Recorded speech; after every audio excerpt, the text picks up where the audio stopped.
Did you know that there are luxury brands out there?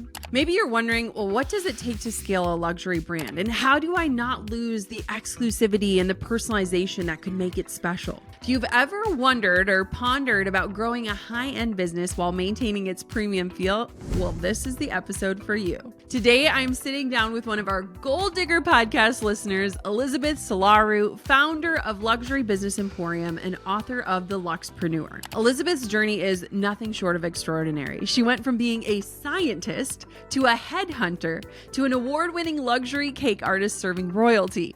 Now she's a sought-after business strategist helping entrepreneurs build high-ticket brands that exude excellence. But here's the challenge. Scaling a luxury business comes with a unique set of hurdles. Elizabeth has successfully built a high-ticket coaching brand, but as demand grows, she's facing the question so many entrepreneurs struggle with. How do you expand without diluting the experience that makes your brand stand out? In today's coaching session, we're tackling everything from creating systems that maintain a premium feel to optimizing profitability, to making sure multiple revenue streams work together seamlessly. So if you're building a brand that values quality over quantity and wondering how to scale without compromise, grab your notebook. This is an episode for you. Elizabeth, welcome to the Gold Digger podcast. I love every episode of the podcast, but I feel like coaching episodes have my heart because I get to connect with amazing people like Elizabeth who are a part of the Gold Digger community. So Elizabeth, welcome to the Gold Digger podcast. Thank you so much for having me on your show, Jenna. You don't know how excited I am to be here today. Thank you.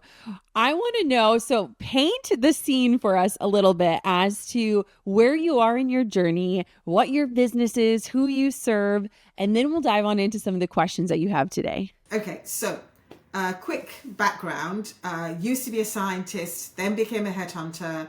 Then I started my own luxury business, making cakes for extremely high-end people. And then COVID hit. And that made me pivot into something that a lot of people usually come to me for, which was coaching. So a lot of people would ask me, how do I find high-end clients? How can I get rich people to buy from me? And I was given lots of talks about that on many platforms, but I never monetized. So around COVID, we all joined Clubhouse. I joined Clubhouse. I then realized that I had a lot to say on the subject, and that sparked an interest in luxury brand consulting. So that's what I've been doing for the last few years. I help people get clients who are ultra high net worth to buy from them. And then last year, I put all my knowledge in a book called The Luxpreneur, and that seems to be doing really, really well. One thing I realized was that there wasn't a book on luxury brands or luxury businesses that were written from a founder perspective. They were all written from a luxury expert professor perspective. And as a founder with no money, but you have to get that client, that's a different perspective altogether. So I've written The Luxpreneur. It seems to be doing well. It's really resonating with people. So based on the book, I've started my other coaching business. And at the moment, I'm doing one-to-one coaching, but not everyone can afford me for one-to-one coaching. So that's why, in a way, being on this podcast is really timely for me. So that's about me in a nutshell. Oh, that was a beautiful explanation. And oh my gosh, when you said the words Clubhouse, I was thinking about that the other day. I couldn't even remember the name of it, but I was like, what a time to be alive when all these people would gather in rooms and you would be in these spaces with some of the greatest entrepreneurs and leaders in the world. And they were just riffing and sharing. It was a really beautiful space. So I love that you had that experience. So you prepared a few questions. Let's kick off with your first question. And I always tell all of my coaching people, as well as my listeners, take what serves you and leave the rest behind. And it is okay to tell me no. So let's dive on in and we'll see where we end up. So my first question is, I've built a solid luxury brand and I've published my book, The Luxpreneur, but I'm struggling to scale beyond my personal capacity. So how can I create systems that maintain the premium experience, but it allows me to reach more people. Okay.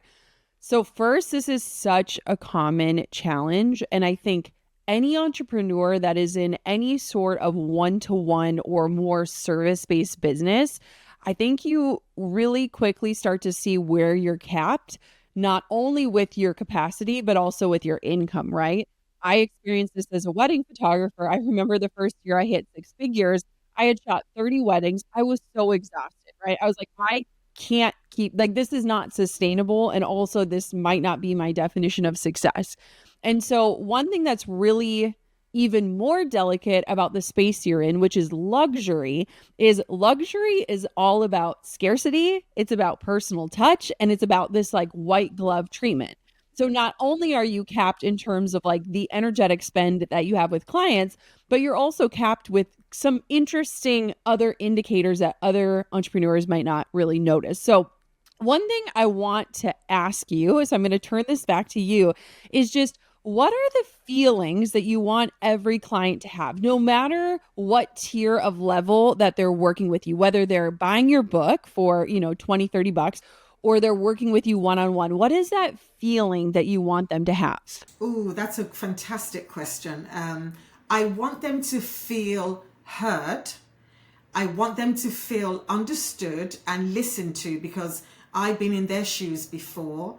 I also want them to feel that whatever it is they're trying to do in getting into the luxury market, that it's definitely possible. I want them to feel like if I can do it, they can do it too. So those are some of the feelings I want them to feel. Okay, I love that because one thing I think can often happen, and even just knowing that's the lens you're looking through, is a lot of times what we focus on is like building systems around processes, right? So we're just kind of looking at like point A, B, C, D. We need to create a system. But I think, especially in the luxury market, but I would actually argue in any business, you can also create systems around feelings. So, almost like these touch points, no matter what level someone's working with you at, that allows them the opportunity to feel seen, to feel witnessed, to feel heard, to feel the possibility. So, some of the things that I was thinking about, because I actually did homework on this to prepare for our call, was considering designing almost a signature welcome experience that can be systemized, but it doesn't eliminate that feeling of like being bespoke, right? Like, what is that welcome experience? And again, when I look at your business, we have a few different tiers, and maybe even after this call that expands or shrinks, however we look at it. But like, what is that welcome experience? So maybe for a book reader, if you're able to gather their information, you can create a welcome experience that's simply through an email funnel, right? That still allows them to feel those feelings on a lower level because there's a lower level of investment. And then with the, high tier clients, we create a welcome experience that is that more white glove experience, but it is systemized and still helps kind of get those feelings out. The other thing I was thinking about, and this would kind of depend on where you personally want to go and what your energy looks like, but I think you could really benefit from a very small, so I'm not saying big, a small, highly trained like concierge team to support you in the luxury touch points. And one thing that I found is a really big barrier, and I had this personally as a wedding photographer, is that we start to believe the belief that people only want us.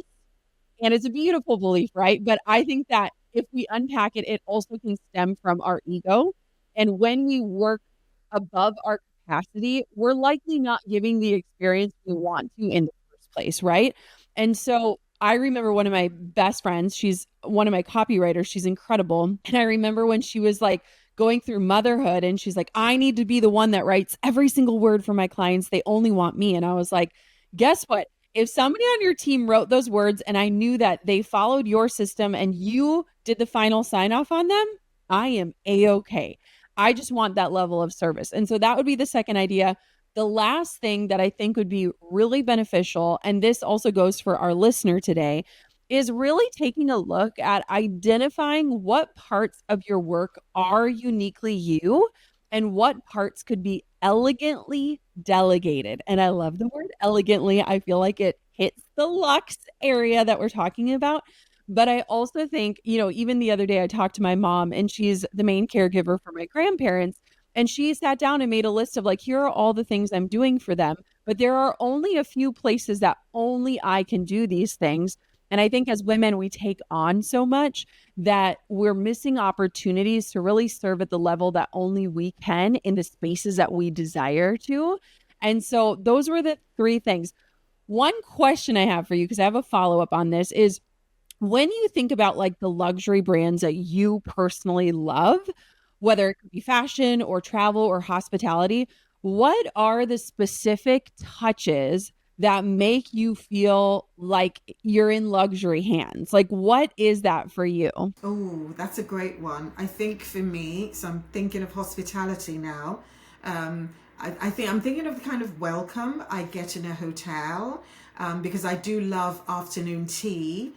So I tend to go to nice hotels for afternoon tea, and it's more the welcome. It's more the whoever's been assigned to your table, regardless of personality or quirk, because different waiters have different personalities. But I think for me, it's the feeling that they really want to be there to help you, to serve you, and make sure that you have an enjoyable experience. So that for me is the one thing that I can take that makes me feel served or seen properly. Yeah.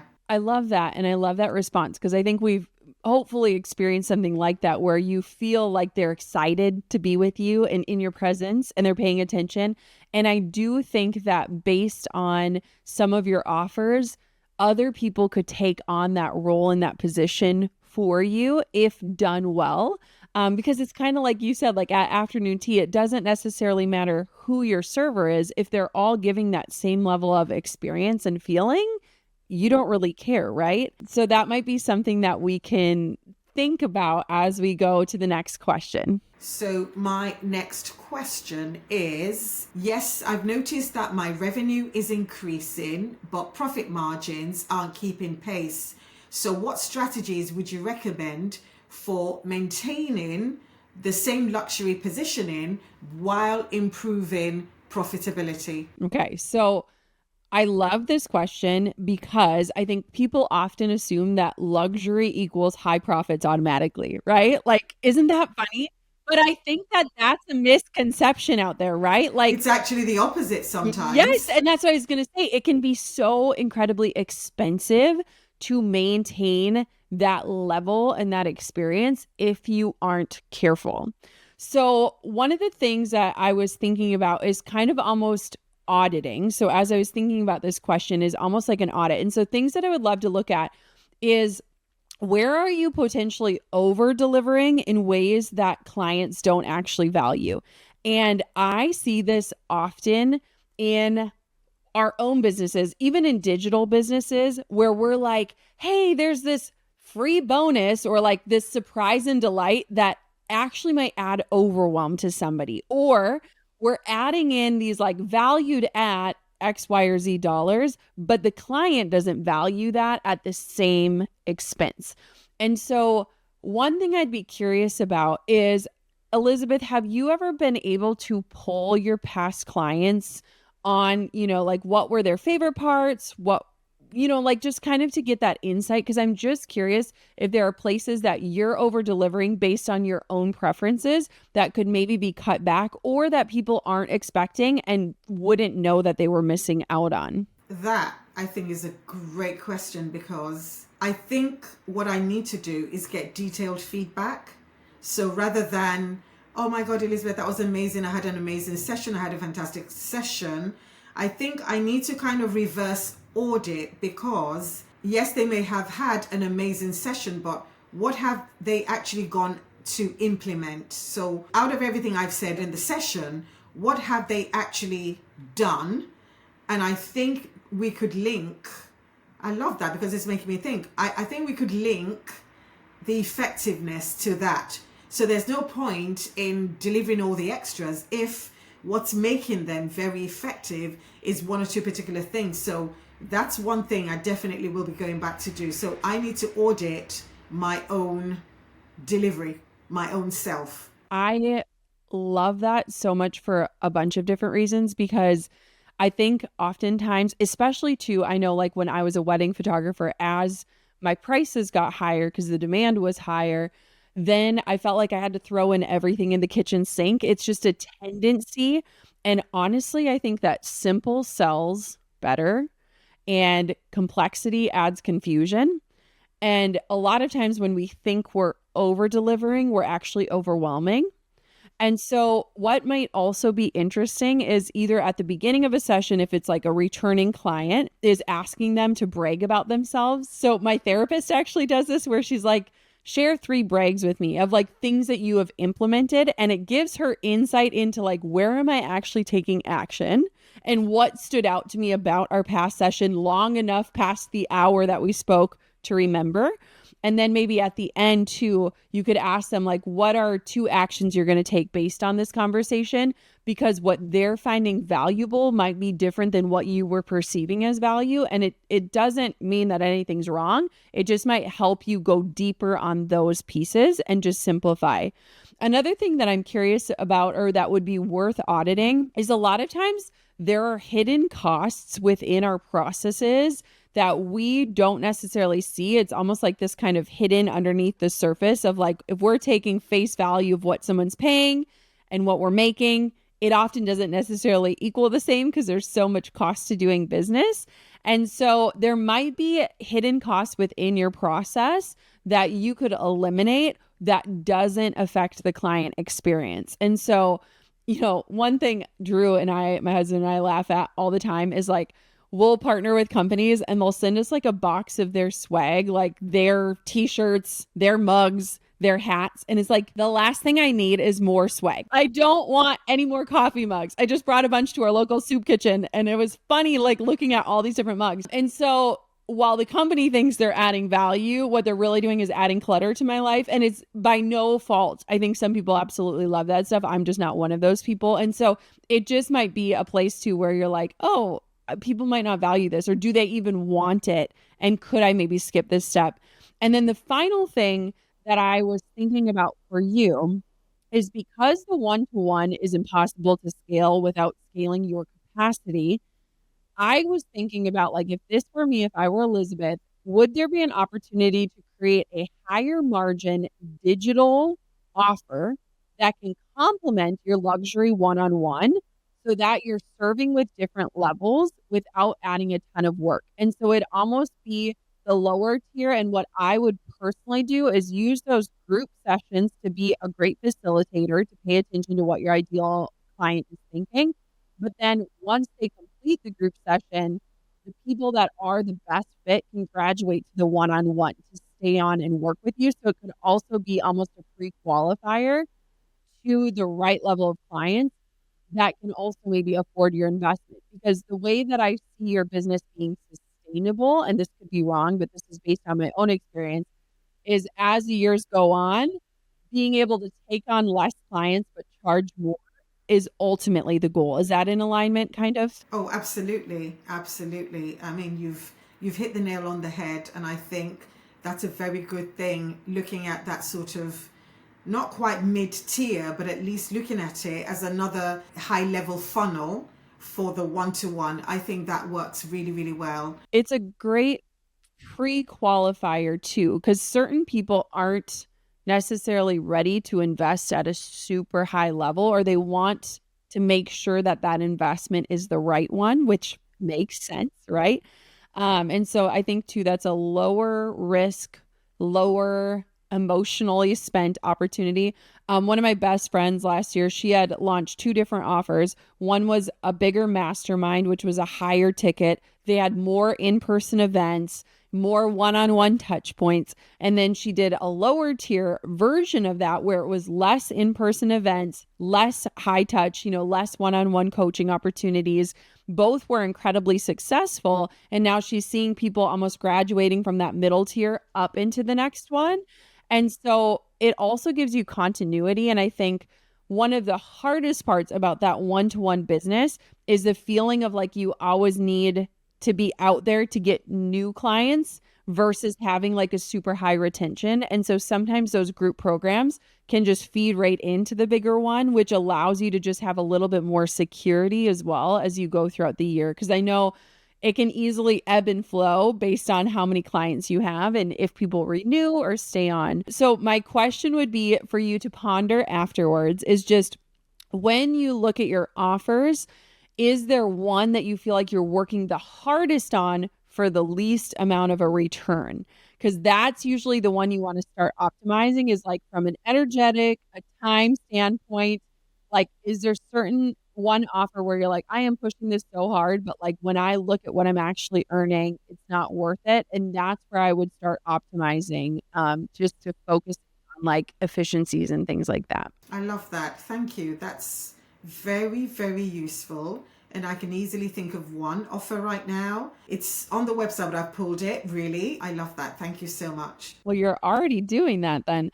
All right, let's go to the next question. So the next question is, I'm juggling multiple revenue streams. So I've got the speaking, the book, consulting, podcast, but I don't know if I'm diluting my impact.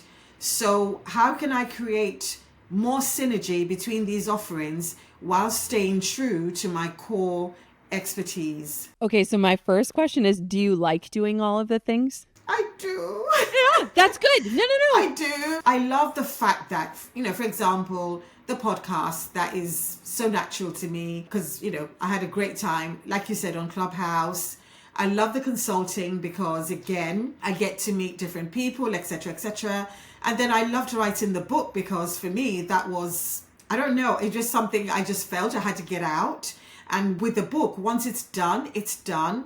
But I find that the book is a very good introduction to the other things that I do for some people. So it's almost like my business card. I love that you love doing them all because I was first going to just say eliminate any of the parts that you don't like. But Elizabeth, you are like all of us in that you're multi-passionate. And I feel like a lot of times women shy away from that because we feel like it's confusing.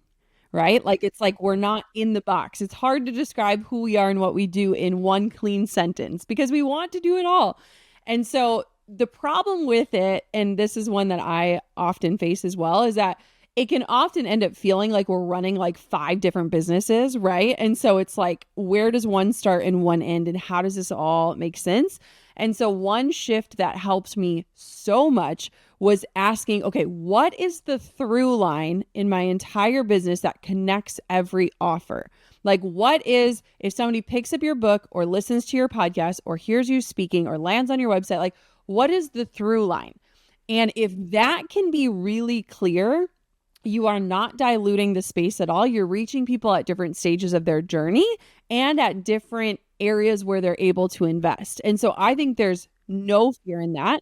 But I want for us to think about, like, if somebody reads your book or somebody listens to your podcast or they hire you, what is the one belief or transformation they walk away with, no matter what format they're getting you in? Is that something you feel clear on, or is that something you want to like hit the writing board with? I think I'm clear on it. I may be clear on it, but I think sometimes it's about the potential client. Are they clear on it? But to me, it's always been about helping them within the luxury space. So, and that is helping them to get the right clients for them. So that's always been my mission. That's always been clear. With the podcast, I bring on experts who give their own roadmap to how they made it and how they got the right clients for them. And with the consulting, the same thing. With the book, the same thing. So I think it's fairly clear to me. Good. And that's where I think too, I agree. I don't think there's any issues in you doing all the things. And I love that. The 2 things I would say is do a potential audit. I feel like we're going to just use audit throughout this whole thing, but I think it's going to prove valuable in making sure that that message is clear no matter how somebody stumbles upon you. And maybe even coming up with some sort of tagline or through line that you can say no matter where you're speaking or who you're speaking to. So just making sure that that's really clear. One thing that's helped me is that oftentimes in our own businesses, we see every piece of copy, every Instagram post, every podcast episode. So to us, we're like, of course it's clear. But I like to assume that somebody knows nothing about me. And so then when I read an email through that lens, I'm like, wait. I'm assuming they know what I'm talking about when I say this or when I reference this story. And so how do we make that abundantly clear? The second thing that I would just say is that it would be really interesting to see if Pareto's principle is playing in your business at all, where 80% of your results are coming from 20% of your efforts. Because I did a whole podcast about this, but I think that this principle, if entrepreneurs can hone it in, whether it's through their offers or their marketing strategies or their time, we often are missing the trends that are showing us like, I need to actually just go deeper on this part of it. And so I have no problem with being multi-passionate. I think it makes our lives so much more interesting, but there might just be one area of your business that requires more time and attention because it leads to greater results.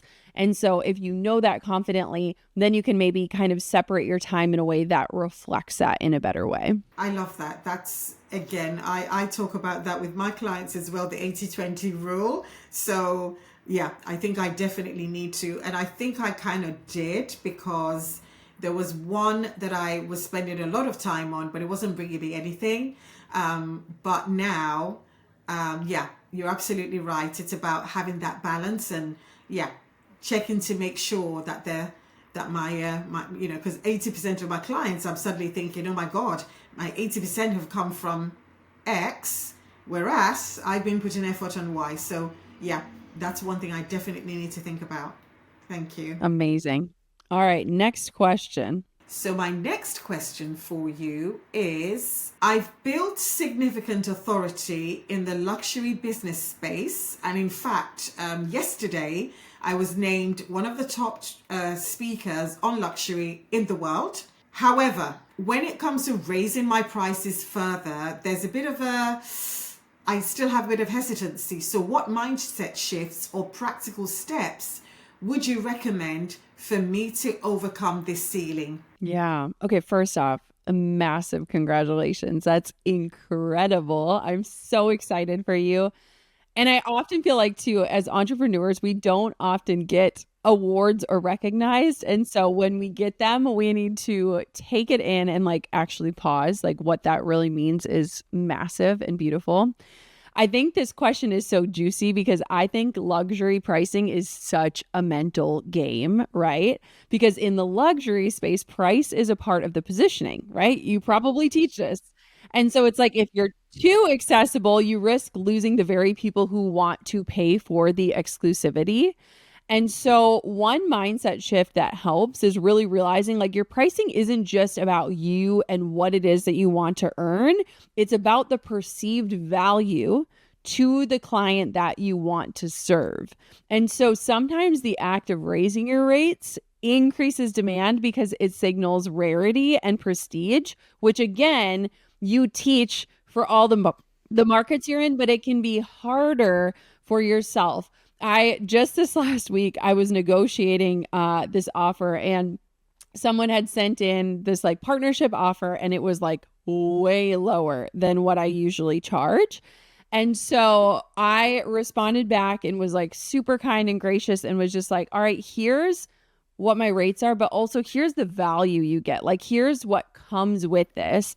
And so when we figure out how to communicate that with confidence, I think oftentimes the perceived value does go up because the actual value is increasing than what the person might have actually thought at the beginning.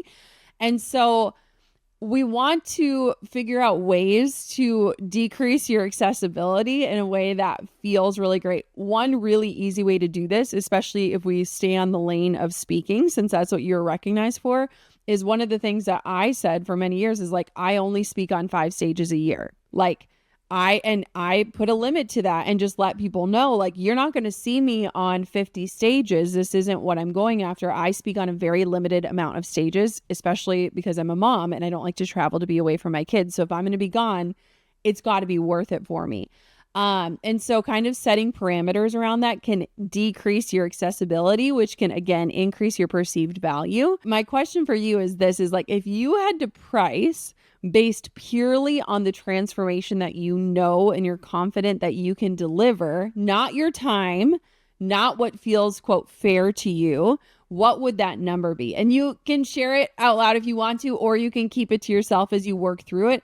But I feel like there's probably a story that we're telling ourselves around why that number feels too high. I'm looking at a very healthy 5 figures. I mean, I'm looking at, that was the number that just popped into my mind, and I'm going by instinct here that something is telling me that is what I deserve to charge. I'll tell you that people pay that because I've been paid that before. So I think too, when we can talk to other women who are in that world and know what offers they're getting, it can also bolster our confidence. I remember sitting in a room with some of my friends and we were talking about keynotes and speaking and just, it's a lot of effort. It's not just speaking an hour on stage. It's the days to get there and the preparation and the outfits and the mic checks and the meet and greets and all of these different things. And even just hearing some of their numbers, it like pushed me to be like, oh my gosh, I'm not charging enough. And so when you see that there are opportunities out there that are willing to pay that, it will naturally decrease your accessibility to other opportunities. And I also feel like it gets you in front of the other clients that are also able to pay that. So it's almost like once you get into that league, you can easily stay in that league and stay in that realm, but it's just staying firm to get there in the first place. Thank you. That's mind blowing. That's mind blowing. I want you to write that number down and put it on a Post-it note on your computer. Yeah, a shift has occurred I'm thinking, oh my God. Something happened in my brain. Good. Well, and stick with that too. I think, it's interesting because a lot of times we almost are prone to be like, well, what is your budget? Or lead with that first instead of here is what I charge, right? And so it's interesting how we can often devalue our own work or not even present the numbers that we need or want to hit. And so I think that that's a good step. You have one final question. Let's hit it. Okay, so I'll try and make it a great one. So this is a one about building a team that truly represents my brand standards, because as you grow, as you said earlier, you got to delegate, you got to devolve, etc., etc. So how do I go about building a team that reflects my brand standards? Yeah, I love this. And I think this is a really good question, especially in the market you're in, because we were kind of talking about like elegantly delegating, right? It's not anyone can do it. You want people that do it in the way that you want. And I feel like, especially with luxury, it is fine attention to detail. And I mean, all of that matters. And so one thing that has worked really well for me, and I have people on my team that have been with me for almost 9 years. So like I hire people that stay. And what I look at is hiring for values and training for skills. And I am willing to do that. And I feel like, especially with luxury, skills can absolutely be learned. But if you don't have like the attitude and the intuition and the natural tendency towards the delivery that you're desiring, like I think that would be harder to train. I feel like anyone out there that cares can learn how to follow like your SOPs or your different systems, but you want to make sure that those values are in alignment and just like the understanding of like what a customer means to you, what a client means to you and the brand and the business, and how you want their experience to unfold. And so I would say like you want to look intuitively, and I think your hiring is going to be way more intuitive than different companies who might just be looking for the skills. Like they just need a button, a seat, and somebody on their laptop. And so I think that you've got to really tap into your intuition around, okay, do they get the vibe? Do they notice the details? Do they understand what this experience needs to be for somebody? And so I wrote down 3 questions that I would ask for hiring that will be for you. So I would ask, have they experienced luxury themselves? So not have they delivered a luxury experience, but have they experienced it themselves? And can they articulate what in that experience made it feel special? And so even as you were talking about going to tea, I was just thinking about this awesome hotel Drew and I recently stayed at where like we walked in and they had like warm towels like waiting for you and somebody greeting you and letting you know, here's exactly where you go and I'll be right here if you need anything. And so that's the first question I would ask. The second one is, do they have a hospitality mindset?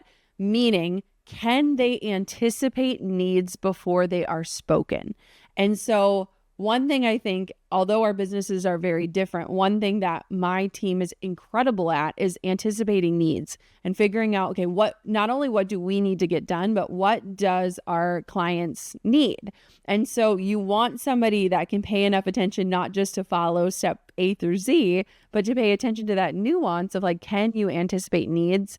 And then the last one is can they explain your brand ethos back to you in their own words? So you know what it is. And I think too, this will naturally come as you expand on like the through line of your business and making sure that that's there, but can they explain it back to you? And I think those are three things that I would bring into any interview, because I think off of those three things, your gut is immediately going to know, like, are they a fit? Do I feel comfortable with them? Now, with that, I would say that the releasing of the control is going to be the hard part, especially in this experience. And so if I were you, like if you signed on a new one-on-one coaching client, I would have you deliver that first call and then make the introduction to someone who will be there for invoicing and scheduling and all of that stuff. And that would free you up on all that in-between stuff so that you can show up to the coaching call and then like, again, hand the torch off to somebody else. They can deliver notes and feedback from the coaching session, next steps, all of that for you. And so again, once you get really clear on the places that only you can serve and show up, which are actually pretty limited to speaking, your podcast, and the actual coaching, all of the other things that you're doing day to day, I would argue could be delegated and they would free you up to do more of that stuff that you love. So how does that feel when it comes to hiring? Like, does that stress you out? Does it feel good? No, it feels great actually. And I think what you've done is absolutely clarify the basis on which to hire, as opposed to just asking technical questions. Again, I love the values-based hiring, and then the training can follow. And I think for me, I sum it up as somebody with a teachable spirit. I love that. So that's fantastic. I mean, I can't thank you enough for that. That's amazing. Thank you. Oh, yes, I am so excited for you. Do you have any final questions that came up during our conversation today? No, but I just want to say, when you tapped me for this opportunity, I couldn't believe it. Number one, this is so much value. I think it's probably one of the best days that I've had so far this year. It's just incredible because this is so unexpected, and the value alone, I know how much I would have had to pay for this. So I'm just so grateful and very thankful to you for taking the time to offer me this coaching. I just want to say thank you so much. Thank you for being a part of my community. And when I saw your thoughtfulness and your questions and where you are at in your business, it just absolutely excited me. And I feel like it's so beautiful to connect. Like I feel better off in connecting with you. Where can everybody find you and follow you? I know there are listeners that are like, wait, what is this world and how do I get into it? Give us all the places, including your podcast. Remind us of your book. Let's all get connected with Elizabeth. Okay, so you can find me on LinkedIn. That's my home for now. I write every day. I do posts on something about luxury business that can help you. So I'm on LinkedIn as Elizabeth Solaru. You can find my book, The Luxpreneur, on Amazon. So amazon.com, amazon.co.uk. And another platform that I kind of got into recently is TikTok, for some weird reason. But I find that if I speak about Meghan Markle as an example of a luxury brand and a luxury business, that tends to connect more with the audience. So I've been doing that recently, explaining luxury principles using her and her newly launched brand as an example. So again, I try to make what I do very practical, so people can apply that straight away to their own luxury business. Amazing. And your podcast is? The podcast is called the Luxury Business Podcast. Amazing. I am so grateful for you. Thank you for coming on, asking brilliant questions. And now we all get to watch you run with this. So thank you again, Elizabeth. Thank you so much. This has been incredible, and what a day. As soon as we finished recording, Elizabeth was telling me just how amazing our Facebook community is. In fact, that is exactly how we found her for today's coaching episode. If you are not a part of our Gold Digger Podcast Insiders Facebook group, what are you doing? Get in there. There are tens of thousands of listeners to this show that are waiting to collaborate, to meet you, to troubleshoot with you, to befriend you. It is just an amazing place on the internet, a place of positivity, a place where we can work together. It is an amazing community. So hit the link in today's show notes or show description. Jump on into our Facebook group. We would love to have you in there. And if you've ever wanted to be coached on the Gold Digger Podcast, that is where you need to be in order for me to meet you. Thank you so much for tuning into this episode of the podcast. If you know someone that could benefit from it, please take a second to share this episode with them. It makes my heart so happy knowing that these episodes are going out to your friends and family that you love. And of course, until next time, Gold Diggers, keep on digging your biggest goals, and I'll look for you inside of our Facebook group.